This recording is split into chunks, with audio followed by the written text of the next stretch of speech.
470 and I come from Cardiff. I'm Saskia and I'm 470 crew, and I originally come from Essex and I'm now living down in Wales. That's really good. But how long have you been together? Because you're obviously a new pairing. Very new. that was week 4. Week 4. Princess Sophia, yeah. Yes. So you're getting through crew, aren't you? What's all this Burning about? through them, yeah. I'd like to think it's not me. Sarah obviously had, sort of after Beijing had a baby and was really tried hard this last year to sort of balance motherhood and Olympic sailing, but ultimately she knows how to win gold medals, having got 2 of them, and decided that it wasn't something that she was prepared to sacrifice, time with her son to go sailing. So she made that call. Yeah. And so you've gone from one extreme, the double Olympic gold medalist, to the rising star of Skandia Team GBR. Yeah, I mean, Hannah's been in the 470 for sort of 3 or 4 years now, and she's won the Junior Worlds and the Junior Europeans, and sort of previous to that, a lot of international experience in the 420, and so we have not overly impressed with our result here, but ultimately it's our first regatta and lots of things to build on going forward to Hyeres. It must be quite interesting having the different people to compare. Yeah, massively. I mean, obviously Sarah came to it with a huge amount of experience, and sort of particularly England experience, which is quite a different style of racing, keelboat racing, to the 470, which is obviously when the wind changes and we get planing, it turns into quite a different style of racing, which that never happens in England. So that was kind of the big focus for Sarah and I, really the 470 style of racing. With Hannah, but having both sailed 470 for a while, that's not necessarily our focus now. It's just definitely learning to understand each other and what each other's input into the decision-making processes. So that's where we are at the moment. Does she have any bad habits? She's a bit of a potty mouth. Really? But you've also you've had a few sort of changes. Yeah, I mean, with your crew as well. I've not really found the right crew for a while.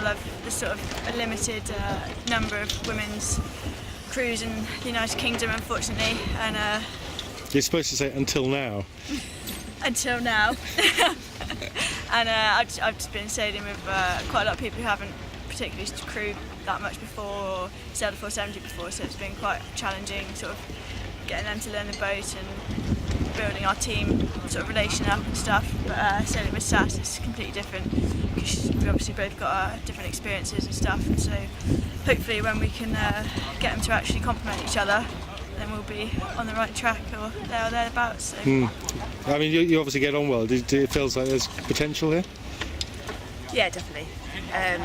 We've had 3 weeks out training in Palma, and we're really pleased with our speed in those 3 weeks. It's been a bit different in the regatta. It's been a lot choppier than you ever get when you're just doing the practice races and stuff. All the ribs zooming around, and then like today we were 3rd start, so you've got 2 of the boys' fleets in front of you, chopping it all up. And I think that's what we've struggled with this week, a bit of speed through that chop. So, but we've because we're both coming at it with a number of years of experience, we've definitely hit the ground running. It's our first grade 1, and it's not all bad. It's just not maybe quite where we wanted it to be. So the basic thing is communication, that sort of thing, and yeah. So I mean, what do you do about that? I think it's just learning where each other's strengths are, and I think one of the reasons we both decided it was a good idea to sail together was that those strengths complement each other. They weren't the same.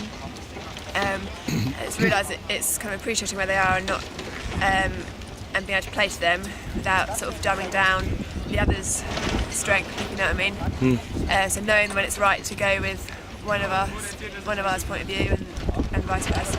Does one of you make the sort of tactical calls, or is it both of you? Well, we're basically in that area at the moment trying to negotiation. What's happening? Excellent. And what do you like about, obviously you've been sailing the 470 for a long time, and Hannah's a bit more new to it. And what do you like about the 470? What's special about it? I think 470 it's a great boat to sail. It's a very tactical boat on the water. Sort of, the racing is really close all this week. It's been tight racing. That's really good fun, and there's such a sort of depth to the fleet as well.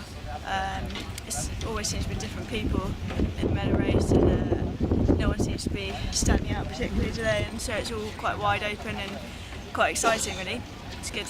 And I think it gives you like a bit of everything, you know. In the lighter stuff, it gives you the real tactical race, like chess racing. And then as soon as you got the breeze, there's, you know, it's a lot on. It's very physical, and you've got fast racing, and so it's got both sides of the kind of the sailing coin. And people say it sort of sets you up for if you want to sort of move on in life in the sailing world. Do you think that's true? I mean, definitely. I think like there's definitely sort of from my memory, lots of Volvo Ocean racers, America's Cup sailors that have got medals in 470, and so it definitely gives you a broad skill base to go forward on. Yeah. And so going back to your campaign, what do you have to do to actually get qualified? I mean, do you presumably do you know that to a degree? Do you? What are the events? We know, and self-goal is important to us. But for Hannah and I, basically we just need to really nail down where we can improve and make some real quick strides forward to, you know, we've got, for this cycle we've got some depth in the GBR 470 women, which is really good. And so we've got some two girls that are medal racing tomorrow here, two British girls. And so we just need to improve fast and you know, have those improvements noted by the people that matter, so you know, it gives a chance to selection. When do you think the selection would be made? Is that before the Worlds? Or? No, it's undecided. It depends on performances. Yeah. Yeah. So if you go and win Skandia for gold, then I'm sure that would put if that was a British boat, you know, good contention for being selected, but it's by no means the golden ticket. Yeah, brilliant. Thank you very much, both of you. No problem.